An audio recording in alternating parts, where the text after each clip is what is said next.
Now, Vietnam has elected a new president. 67-year-old Army General Luong Cuong is the fourth president in just the last 3 years, following an unprecedented period of political turbulence. He replaces To Lam, who remained president even after he was formally appointed General Secretary of the Communist Party in August.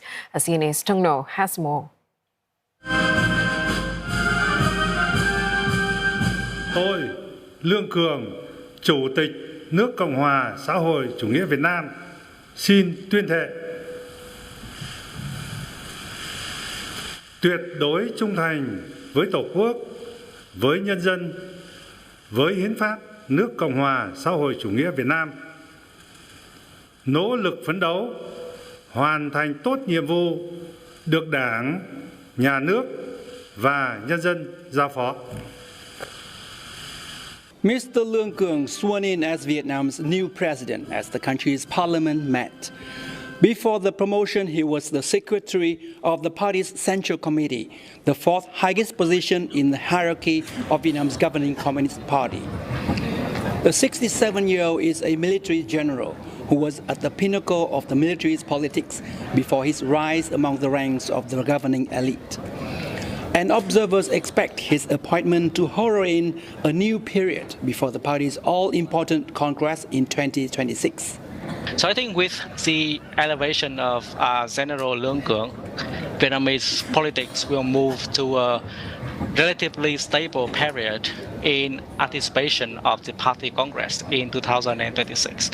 And this is, I think, is a signal that the political system will revert to the principle of collective leadership instead of consolidating more power for General Secretary To Lam. Before Mr. Cuong, Party Chief To Lam was the country's president, taking on a dual role for 5 months.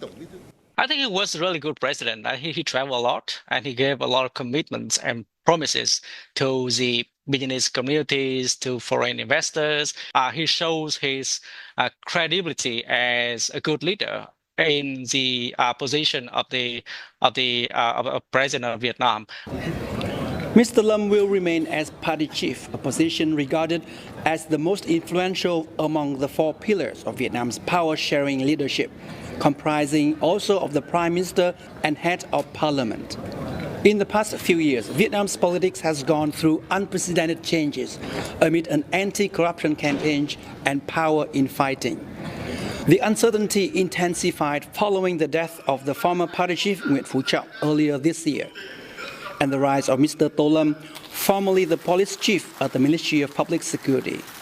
With the promotion of Luong Cuong as the president of Vietnam, now we have 3 out of the 4 pillars are police or military generals. So that also signals a really, strong rise of strong men in Vietnamese politics. And I think that would not be a good, long-term vision of Vietnam's development, which we would prefer to have more technocratic and more, I would say, civilian way of leadership instead of having more strong men in the top echelon of the political leader.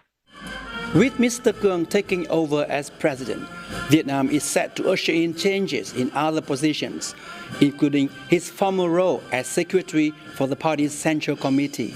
Looking ahead, I think there would be a lot of things for us to look at the political dynamics of Vietnam ahead of the 2026. At least if we look at the composition of the Politburo now, we have 15 Politburo members, but 2/3 of those members are from the police and from the military. And I think that would not really sound very positive even for To Lam, although he is a police general. I think he wants to have more reform-minded, Politburo members and new wing of younger generations in the Central Committee and in the Politburo for 2026. So I think that's a very important area that we have to look at. At the parliament session today, the party's top leadership vowed to carry out institutional reforms and seize economic growth for the country. Vietnam's parliament will sit for about a month to discuss laws and policies to further boost economic growth, including steps to improve Vietnam's energy structure and a high-speed railway. And the business community is hoping economic decisions that have been delayed for years due to political uncertainties will now be sped up. Tung, CNA, Hà Nội.